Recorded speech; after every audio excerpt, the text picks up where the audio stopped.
அனைவருக்கும் வணக்கம். ஜெர்மனி டாட்மூண்டிலிருந்து உங்களுடன் வி வசந்த். முதற்கண் அனைவருக்கும் இனிய பொங்கல் நல்வாழ்த்துக்கள். இப்பொழுது அண்மைய காலங்களில் நீங்கள் கவனித்திருப்பீங்கள், ஃபேஸ்புக் போன்ற சோஷியல் நெட்வொர்க் இணையதளங்களில் ஒரு விடயம் பரவி வருகிறது. இது எமது ஜெர்மன் தொலைக்காட்சி ஒன்றில் நடைபெறும் சிறந்த பாடகருக்கான தெரிவு போட்டியில் பங்கு பெற்றிய சுதன் பரமதாஸ் பற்றிய தகவல்கள், விமர்சனங்கள் இணையதளங்களில் பரவி வருகிறது. இதை பற்றி நாமும் அறிந்திருந்தோம். இப்பொழுது உங்களுக்காக நாம் சுதன் பரமதாஸ் அவர்களை இங்கே அழைத்து வந்திருக்கிறோம். அவரோட சில கேள்விகள், சில விஷயங்களை பேசியிருக்கிறோம் உங்களுக்காக. இப்பொழுது இங்கே நம்மோடு சுதன் இணைந்திருக்கார். வணக்கம் சுதன். வணக்கம் எல்லோருக்கும் வணக்கம்.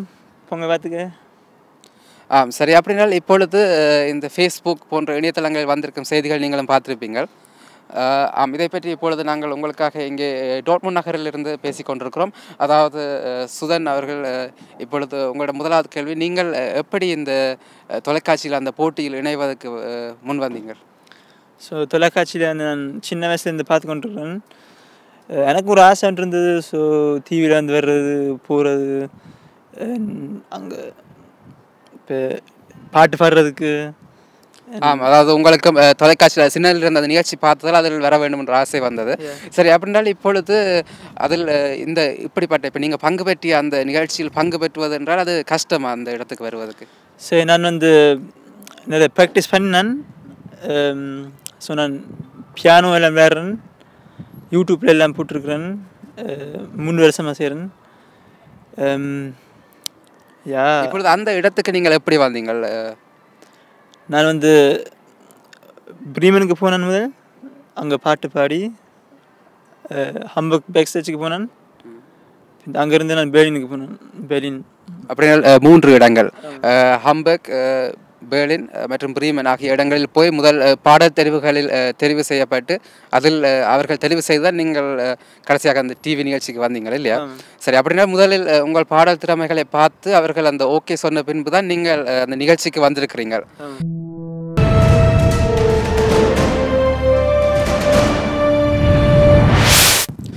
இப்பொழுது நாங்கள் இங்கே டாட்மூண்ட் நகரில் ஹவுஸ் der Vielfalt என்ற இடத்தில் நிற்கிறோம்.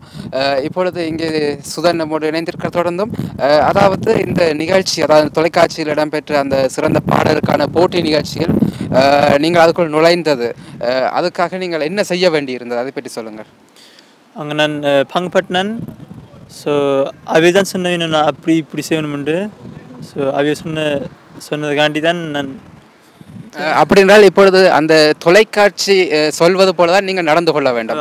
இப்போ அந்த நிகழ்ச்சியில் பொதுவாக நிறைய பேருக்கு தெரிந்திருக்கும், இந்த நிகழ்ச்சியில் பங்கு பெற்றுவதென்றால் அந்த தொலைக்காட்சி அவர்கள் சொல்வது போல நடந்தால்தான் பங்கு பெற்றலாம்.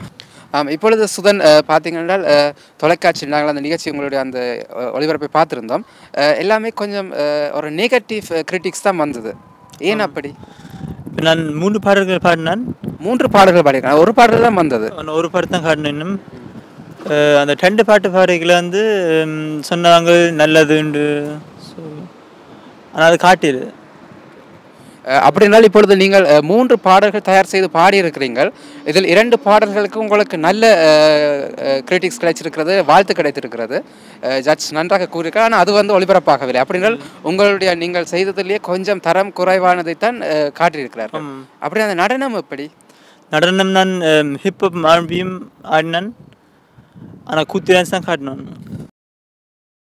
இப்பொழுது பார்த்தால் சுதன், நீங்கள் பங்கு பெற்றிய அந்த நிகழ்ச்சி, அந்த டிவி நிகழ்ச்சியில் வந்து நீங்கள் சிறப்பாக செய்த அவலத்தையும் காட்டாமல் அவர்கள் ஏற்றுக்கொள்ளாத அல்லது அவர்களுக்கு பிடிக்காத விஷயங்களை தான் காட்டியிருக்கார்கள். இது வந்து அநேகமாக சில தொலைக்காட்சியில் நடக்கும் போட்டி நிகழ்ச்சிகள், இது அவர்களாகவே அந்த பிளான் பண்ணி செய்வார்கள். அப்படி பார்த்தால் இப்பொழுது உங்களுக்கு நீங்கள் வந்தது வந்து அது பிளான் பண்ணி செய்யவில்லை, உங்களுக்கு தெரியாமல் தான் நடந்துங்க. நீங்கள் செய்ததை விட அதில் பிடிக்காதது அல்லது அவர்களுக்கு எது சரியில்லை நினைத்தார்களோ அதுகளை மட்டும் காட்டியிருக்கிறார்கள்.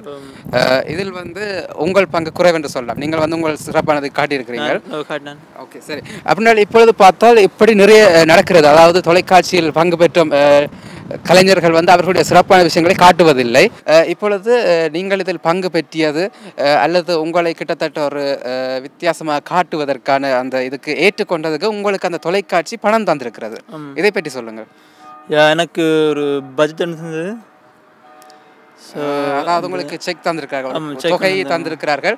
ஏனென்றால் தாங்கள் உங்களை இப்படித்தான் காட்டுவோம், இதற்கு நீங்கள் இது ஒரு பணமாக என்டர்டைன்மெண்ட் எல்லாம் அந்த என்டர்டெயின்மெண்ட், அதாவது உங்களை சொல்லுங்கள் நீங்கள் என்டர்டெயின்மெண்ட் செய்ய வேண்டும், அதுக்கு உங்களுக்கு சம்பளம் என்பது போல இருக்கிறது.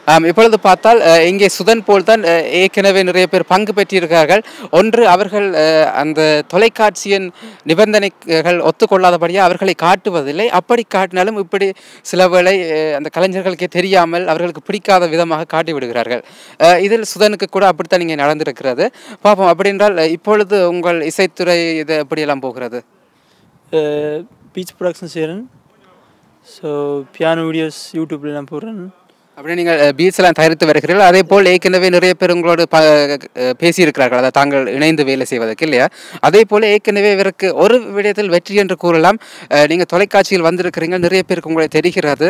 இப்பொழுது நாங்கள் கூட கவனித்திருந்தோம், இங்கே வீதியில் போவர்கள் எல்லாம் சுதனை அடையாளம் காணுகிறார்கள், அவரோடு படம் எடுக்கிறார்கள், நிறைய ஃபேஸ்புக்கில் ஃப்ரெண்ட் ரிக்வெஸ்ட் எல்லாம் வருகிறது. அப்படின்ற அந்த விதத்தில் ஒரு விதத்தில் சிறப்புத்தான் என்று கூறலாம். எங்கே இப்பொழுது உங்களுக்கும் தெரிந்திருக்கும் என்ன நடந்தது என்று. இப்படித்தான் பல பேருக்கு நடக்கிறது, நிறைய பேர் அதை வெளியே சொல்வதில்லை. ஏனென்றால் இப்பொழுது பார்த்தால் இந்த தொலைக்காட்சி வந்ததை தடை செய்து விடுகிறது. அதாவது நீங்கள் ஒரு கையெழுத்து வைத்து தான் இதில் பங்கு பெற்ற வேண்டும்.